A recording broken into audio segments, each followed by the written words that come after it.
Hello and welcome again to another episode of the Butcher's Market Steak of the Month Club. I'm Chef Eric, and today we're going to be checking out the Tuscan T-Bone, pre-marinated and ready to rock. Let's get into the action. So this month, the Butcher's Market is featuring a beautiful Tuscan T-Bone. Now you can't really see it through this plastic and all that deliciousness because it's already marinated for you. The Butcher's Market always making it simple for us at home. Let's go ahead and open up this bag as you would get it at the shop.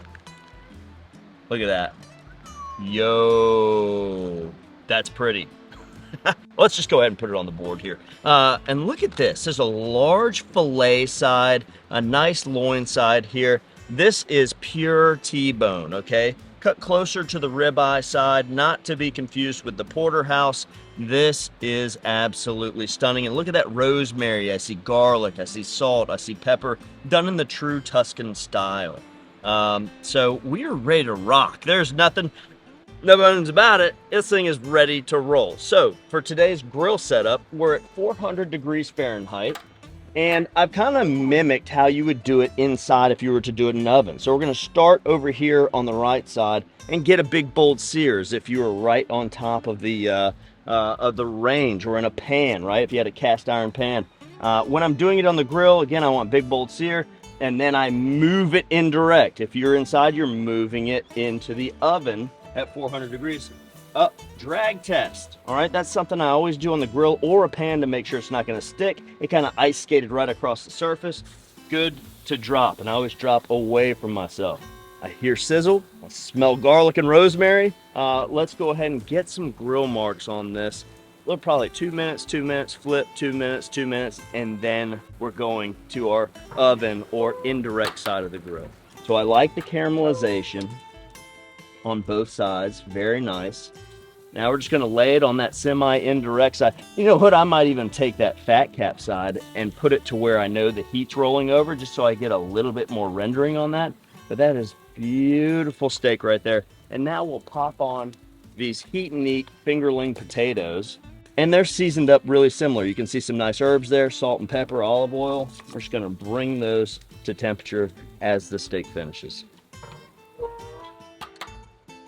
All right, it's been another 8 minutes. Let's take a look. Oh yeah. You can see some juices pushing up here. Nice caramelization. Look at that beautiful sizzle on that fat content. Let's go ahead and take this steak off. We're gonna let it rest. It's gonna come up slightly, but this is a beautiful thing. Let's pull our potatoes.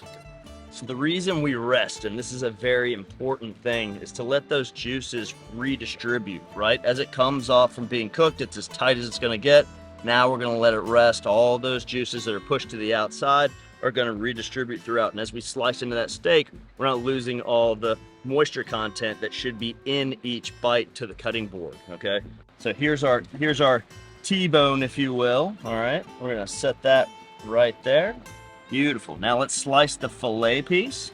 Oh, and that knife just glides right through.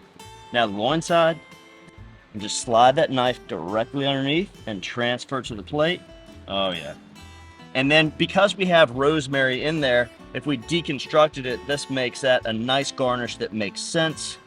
T-bone in the Tuscan style with fingerling potatoes.